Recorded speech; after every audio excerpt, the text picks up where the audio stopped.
Blood vessels are going to have three tunics, whether it is an artery or a vein.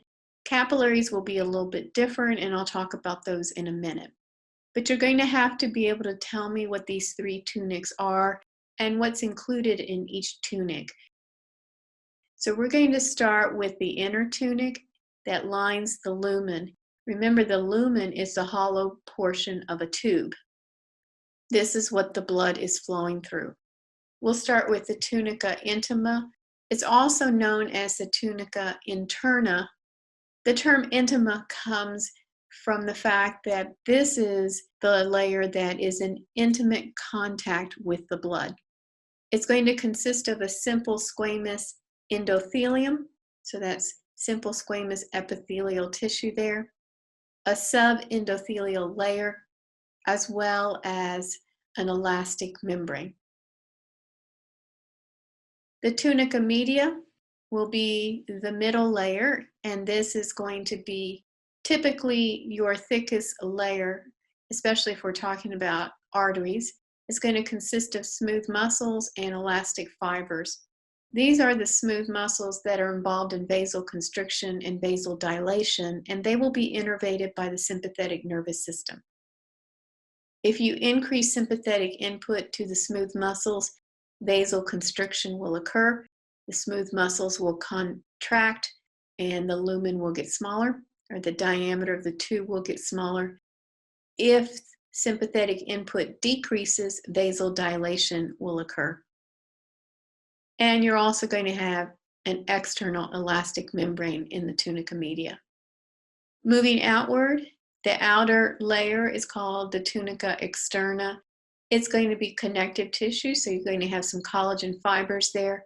Recall that collagen fibers have great tensile strength, so this means that they provide some reinforcement for the vessels to prevent them from blowing out. It's like having a stocking around them. When you have large blood vessels, the tunica externa is going to have its own blood supply, and those blood vessels are called the vasa vasorum. So you can see them in the tunica externa. They're the little blue and red dots there. The yellow dots represent nerves. Vasa vasorum actually means vessels to vessels. Let's look at the capillary down at the bottom. Notice that the capillary is only going to consist of an endothelium and a basement membrane. Recall that all epithelial tissue rests on a basement membrane, and this is what connects it to the underlying loose connective tissue. So endothelial tissue always, or epithelial tissue always has a connective tissue associated with it.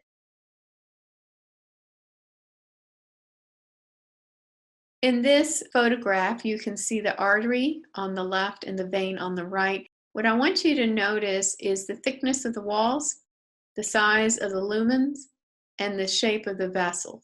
So if you look at the artery, you'll notice it has a thicker wall. It has a thicker tunica media. The lumen is smaller and it's nice and round, whereas the vein will be partially collapsed. Smaller wall. So there's the artery, and there is the vein. If you look at this, let me go back, what's highlighted. See if you can figure out, what the kind of vessel that is. That is an artery. Look at the lumen and look at the thickness of the wall. You'll have to be able to identify on a histology slide whether you have an artery or a vein. And in this case, this is going to be an artery. The three tunics are fairly visible here. This is going to be the tunica intima, the endothelium. It's actually the lighter pink area there. It looks like a little line of light pink. Notice how it's scalloped. Recall that I said smooth muscles are slightly contracted so that you can contract them more for vasoconstriction or relax them for vasodilation.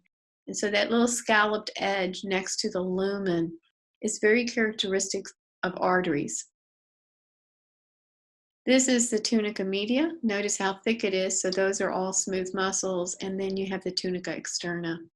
Hopefully you can identify this type of tissue from AP1.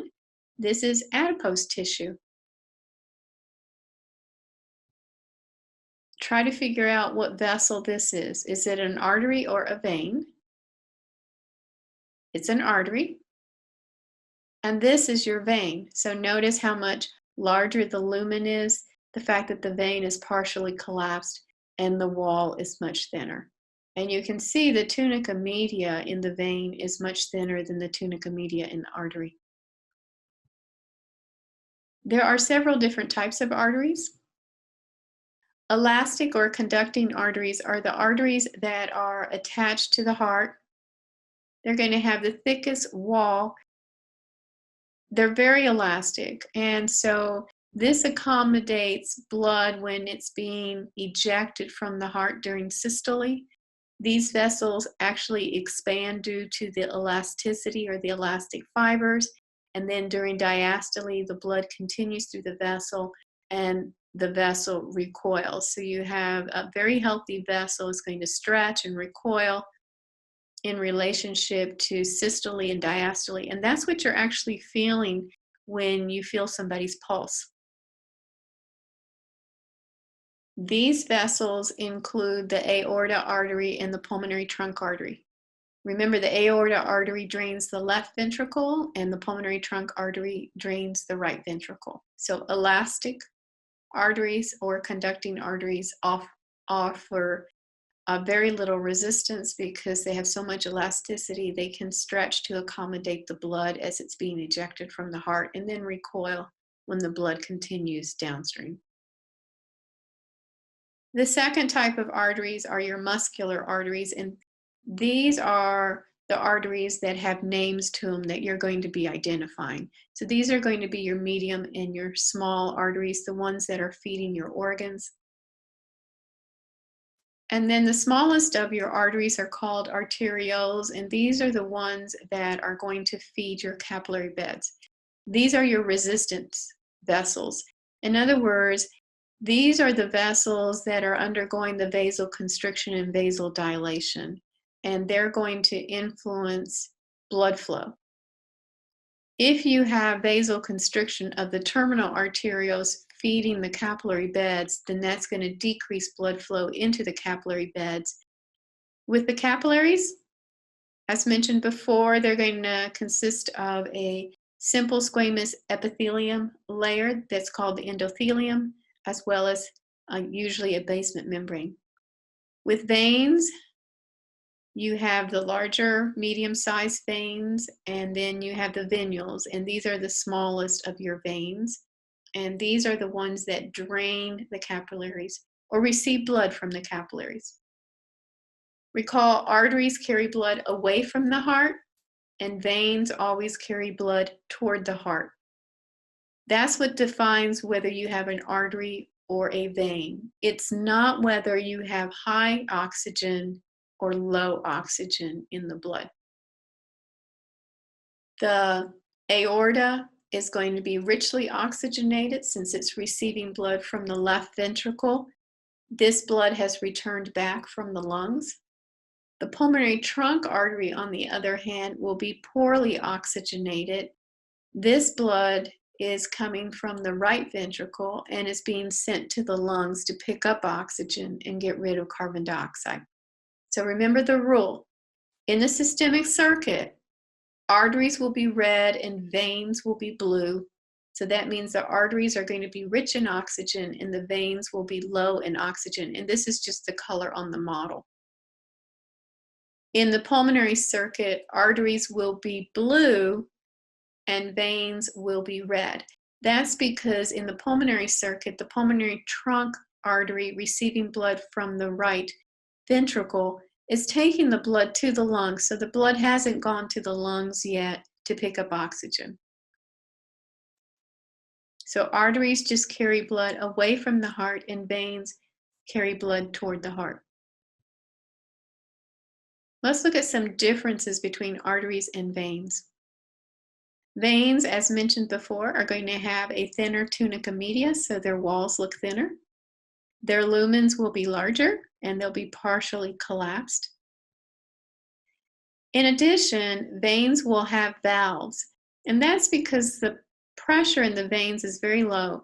Recall from lecture that the pressure in the vena cava veins is almost 0 millimeters of mercury, so extremely low. You have to have valves to prevent blood from flowing backwards, and these valves are very similar in structure to the semilunar valves. If you look at the photograph on the right, you'll notice the probe is in one of those valves. So they open like swinging doors, just like the semilunar valves. And then when the blood goes through the valves, as the pressure drops and the blood starts flowing backwards, it fills the little cups of the valves and keeps the valves closed. So these valves make sure that the blood keeps returning back to the heart. So they prevent backflow. Let's look at capillaries. Capillaries will have tight junctions between the endothelial cells. So if you look at the upper illustration that I've drawn, I have two cells in green. The orange little balls, those are proteins that fuse together between two adjacent cells, and that creates a tight junction. And notice how that forms a barrier. So substances cannot go between the cells since you have these proteins there as barriers. So that's my tight junction. The number of tight junctions that you have varies depending upon the capillary type. Intercellular clefts are just the spaces in between the two endothelial cells. So those are in green. The cleft is at the end of the purple arrow in that illustration. Substances are going to move across the capillary wall by diffusion, which is passive, bulk flow, which is passive, and penocytosis, which is active transport. Associated with capillaries are contractile stem cells that are called pericytes, and in the illustration here on the right, these are the green cells there. These are interesting cells. We're just learning more about them, but they seem to be important in maintaining the blood-brain barrier. They also, and they control permeability there, so they help control that. It seems that their relaxation will allow vasodilation of the capillaries. They do have contractile fibers, and that seems to have an influence on blood flow within the capillary itself, and this is unrelated to the arterioles. In addition, they can generate new blood vessels and stabilize the capillary wall, so they have several different functions. There are 3 different types of capillaries based on the anatomy. The illustration on the right of the 3 capillaries that's from your book, so I would direct you to that. It's got some good information in there. But let's look at the 3. The one at the top is a continuous capillary, and this is the type that you're going to find in the blood-brain barrier, also the thymus blood barrier. These are the least permeable of the 3 types of capillaries. You're going to have a lot of tight junctions. The intercellular clefts will be very small, and the basement membrane is going to be complete. Fenestrated capillaries have fenestrations, which are pores, and you can see one at the end of the green arrow. So this is the illustration in the middle. These are going to be more permeable. You'll have fewer tight junctions, and also the intercellular clefts will be slightly larger. You can see these in the kidneys, making up the filtration membrane. And then sinusoids. These are going to be the most permeable of your capillaries. We see this in the liver. If you look at the illustration, notice that the basement membrane, which is at the tip of the green arrow, is incomplete. You also have very large fenestrations, those pores, and you have large intercellular clefts. So these are very permeable. This is comparing the two capillaries. The one on the left is actually a continuous capillary, so you can see between the two cells, the intercellular clefts are very, very small. And then on the right is fenestrated, and at the tip of the green pointer, you're going to see a fenestration or a pore.